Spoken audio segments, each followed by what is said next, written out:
Today we're looking at the flag of South Africa. This is an unboxing.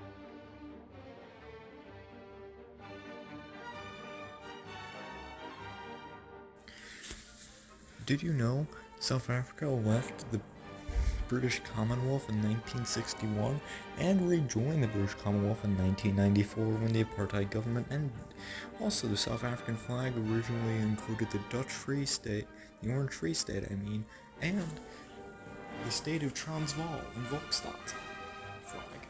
Also, the Dutch Imperial flag. And also, the apartheid government in South Africa ended in 1994. Well, I'm almost there. Well, now this is the South African flag. Oh god, why? Just wait. Now here's